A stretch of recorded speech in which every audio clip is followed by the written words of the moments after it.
not in from the Super Bowl. Super Bowl was the last time I believe Donnie was available to join us. Yeah. One Mr. Donnie Rightside. Put him in the big box. There he is. Joining us here on the Bostonian versus the Book. Donnie, Matt, and Dave, how are you? Look, let me just get that in there. Let's let bygones be bygones. As a fan, I come on the show, having some fun. Where's your sport coat? Why don't you have the sport coat on? Look, don't let word get out I'm not wearing a sport coat right now because I might not be seen on the airwaves again. So keep that on the hush-hush. Well, this isn't a public show, is it? Cam can wear the golf shirt. So I'm going to try to adopt the Sports Grid golf shirt. If I'm not wearing a jacket, I mean, yeah. I grew up in the golf shirt. Yeah, and then all of a sudden it got changed over to a sport coat, and away we go. Pretty soon, suit and ties. Who knows? Oh boy, don't even start with that, please. No, not interested. All right, so everyone's on your team tonight, Donnie. You worried about that? Everyone loves the Eagles tonight. Any concern? Well, I think the Eagles win the football game, but the least thing I'm looking forward to is laying the 6.5 with the Eagles tonight. I think there's a lot of really good props. I think we get points scored tonight. I think Kirk Cousins, even though it's prime time, does have a solid game. I think the Eagles offense bounces back, but I'm not running to the window to lay 6.5 with the Philadelphia Eagles. That's for sure. Are you looking at the total? You introduced me when you and Kevin started doing the show together every day with the team totals with the baseball. It's a fun bet. Yep. Team totals, anything pop up to you today or a specific prop or two that you want to mention for the people? Yeah, team total for the Philadelphia Eagles, not full game, but how about this first half, 13.5? It is a little bit juicy here, but I think they scored twice in the first half. Also, another fun bet here. If you're looking at prop bets, which deals with both teams here, it's a plus 100. Each team to score a touchdown in each half. One for the Eagles in the first half and the second half. One for Minnesota in the first half and the second half. A way to get involved on both sides. Because I do think Minnesota is going to move it. But from an Eagles perspective, this team is really good on offense. Circumstances last week, couple interceptions, short field. You sort of sit on the football, waiting for the Patriots to come back. That ain't happening tonight, Dave. They're going to go up and down the field. What are you at all concerned? Gainwell's out, obviously, but three defensive players. Cox is questionable, but two guys in the secondary are out against Justin Jefferson in this passing attack for the Vikings that did not really look great last week. Any concern the Vikings have a big bounce back spot here tonight in this game? Not only is high scoring, but the Vikings win the game. I'll tell you the tough part about that is, Matt, because if this was different circumstances, meaning the Philadelphia Eagles were on the road on a Thursday night, I'd be really worried about the Eagles. Because for me, when you're throwing in handicapping outside the box things, the numbers never stack up and say, well, how does that Thursday night feel? The first thing I check on every schedule release that comes out is to make sure, and usually I look at the Eagles first, that they have the home Thursday night game because of how big of importance that is. Last week doesn't matter. Both the teams coming in on the even schedules. But now you take a look as Minnesota lost at home last week. Now it's to go on the road. Quick week here, only 4 days to get ready, maybe a banged up tackle, maybe your center is out at this point, but it does bring up a good point. If Minnesota is going to attack the Philadelphia Eagles, it's not running the football with Madison 30 times tonight. It's letting it rip, saying, hey, if we catch lightning in a bottle, which Justin Jefferson went for about $150 in the first half last week, that's how you beat the Eagles. Beat them on the outside with rookie cornerbacks. How big are these injuries that we keep hearing about, Donnie, with the Eagles? It sounds like, I mean, you could see the move because the number was 7.5. Any eights disappeared immediately, 7.5 down to 7. The books get through to 7 to the 6.5 number now. Is this because of injuries or should we be concerned from the Eagles' point defensively?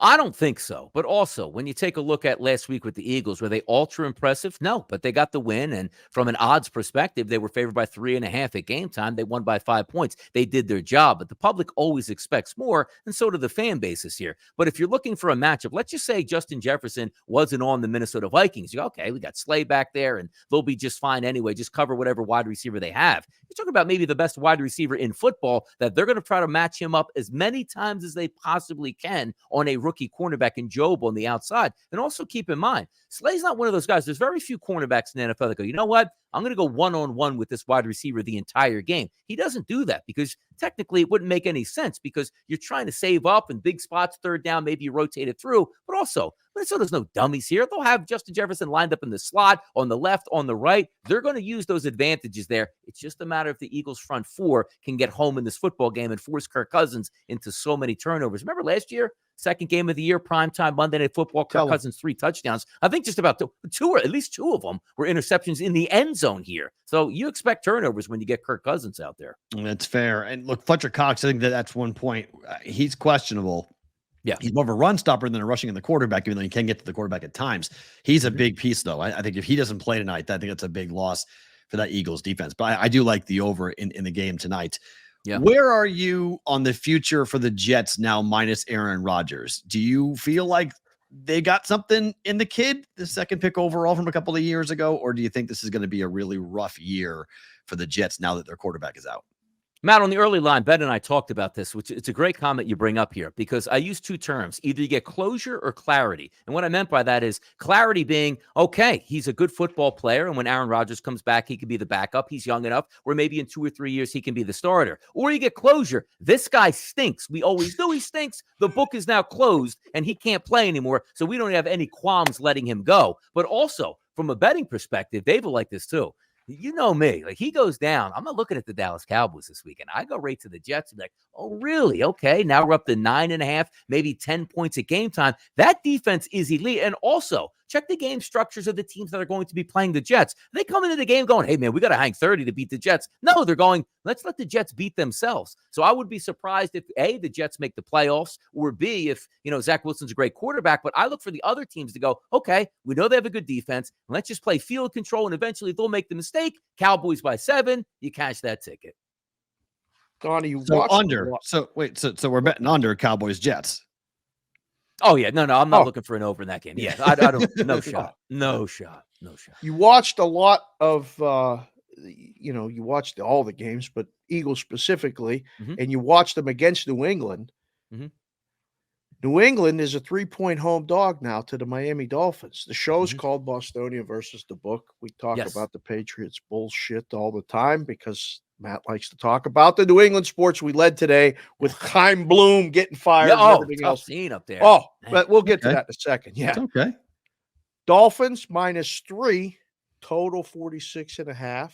Is that going to make the vaunted Super 6 thing that you guys do on the early line, or have you looked at that game, Dom? No, I'm telling you right now, the best bet in this game, it's one of the first things I look at. And Dave, you'll love this, team total wise. Like next week 3, I can't wait. It's like all business the rest of the season. Right now, we're doing a hyperbole is what we think will happen.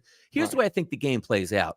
You don't play the Miami Dolphins, even with Bill Belichick, and say to yourself, you know what? Let's slow the game down. Let's run the football with Zeke 15 times. You might have to go toe-to-toe with Tua while they're healthy, which means if the New England Patriots think they want to win this game, they ain't winning this game, Dave, and Matt, 20-17. They would win this game 27-24. Team total over for the Patriots, which was hanging around right at 22.5. Like again, if we get 17 points, again, you're looking at this game from a perspective of it's not going to be rainy weather. It's not going to be opening day. Tua Tagovailoa is healthy. The Dolphins aren't running the football. They're going to try to air it out. You can get some turnovers there, but also I liked what I saw. You have a real offensive coordinator now in New England. You saw that, make a couple of necessary adjustments. They were moving the football against the Eagles here. And you say to yourself, okay, that Eagles defense is pretty formidable when healthy. They had some shape. And keep in mind, again, it was rainy. Come on, man. Patriots are going to get 24 points in this game. Whether they win or not, I don't know, but they're scoring. I love that bet in particular because the Patriots, I felt like there was it looked like a real offense. They completed passes against the Eagles secondary. There was a touchdown in the back of the end zone that was not seen last year with Mac Jones. The offensive line did a okay job with a couple of guys who didn't play, a couple of starters being out. So I'm with you. I like that bet a lot. Where are you on teams like the Giants, who looked absolutely pathetic, got worked on Monday? Yes. But I think there's something to be said for teams like the Bengals, the Steelers, and the Giants, who looked awful in week 1 that might be much better in week 2. Fair? Coming into the season, I looked at the Giants. Now, granted, I spent 6 months laughing at the contract for Daniel Jones. I don't think anybody else would have paid him $5 million a year, let alone $40 million. But also, I thought there was some value on the Giants because I say to myself, let's take a look at last year and where they turn over to this year. Did they have a softer schedule last year? Absolutely, they did. But this year, I said, okay, if I can get competency out of Daniel Jones, if I can get Saquon Barkley back healthy and happy, which he is, we added weapons, including Darren Waller at tight end and a couple pieces on defense. And I love Brian Daboll, one of my favorite coaches in the NFL. So the one thing coming into opening night I thought I was going to get was, again, the word competency. I thought I would see the Giants come out, play smart football, not turn it over, make a couple athletic plays with their quarterback and running back, and hang in there. And they got destroyed. They looked terrible on every level. Special teams, offense, defense. If more any game, even forget about the 3 points that the Bengals scored and Joe Burrow thrown for under 100 yards. The most disappointing effort, and this includes the Steelers, was the New York Giants, because Dallas Cowboys had 265 yards of total offense and won the game by 40 points. That means your team was just absolutely incompetent all the way through. But Matt, I know where you're going with this, because you're not as bad as you look in week 1. You're not going to be as bad as you look, good as you look in week 2 from week 1. But just that level of getting back to normal. If they don't handle their business against the Arizona Cardinals, something is up with the Giants team. But they are the perfect bounce back spot where everybody hates them, and then they show up and win by double digits. Like what you did there, Donald. That was good, talking about bounce back spots and everything else. Yep. We're doing the show on Monday. You're doing the show every morning on Sports Grid, the early line. You and Benjamin. Talk about bounce back spots. Look at this. It's nighttime in Pittsburgh behind me. Monday night, Cleveland goes to Pittsburgh. Yeah. Donnie, tell the people. Please tell them. Please, I hope you're telling them that the Steelers are going to do something Monday night. Please. Why are you shaking your head? What? I'm telling you, days before the season started, I said, let me take a couple futures here in the NFL. I said, where's the value coming from? I like the Ravens. I think the Eagles have a little bit of favor there. But my favorite team, 50-1, not to win the Super Bowl, but I thought they could make the playoffs, and then that ticket becomes profitable. It was the Pittsburgh Steelers. Okay. Kenny Pickett, second year, the evolution of the quarterback. You had a running back that's got some talent, solid offensive line, weapons at wideout, and a very good defense. And then there's the guy sitting over there on the sidelines that goes, hey, guys, whatever happens, we're not going to have a losing record. Let me bank on that. And I said opening week, I said, boy, look at this spot. Pittsburgh Steelers going to sit there. They're going to jump the 49ers. Brock Purdy's not going to know what hit him. And as I was driving home from the Oceans Resort after doing the show, every update was the Steelers turned it over, and here we go again. San Francisco was on the move.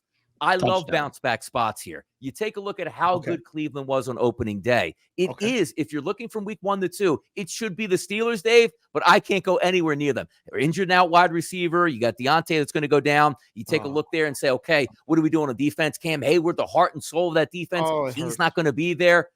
I hope they bounce back, but I'm not going to be anywhere near that game, Dave. No shot, man. No shot. The chat is looking for the Silver Lining Playbook book behind you, Donnie. They're like, where is that book? Because they're getting the vibe for the movies.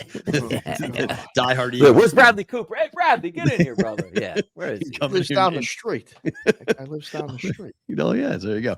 All right, so everyone is taking the Bills in Survivor, Donnie. This is the number one pick. Me too, though. Me too. Yes. All right, so there you go. Yep. Everyone's fading the Raiders. Everyone's on the Bills. The Bills lose their first game to the Jets on the kick return in overtime. Yeah. Now they're at home. The Vegas Raiders stayed out east. They've been practicing in West Virginia to make the trek up to Buffalo a little bit later on in the week. Is this a guarantee here? Bills winning this game? Any shot the Raiders go 2-0? I don't think so.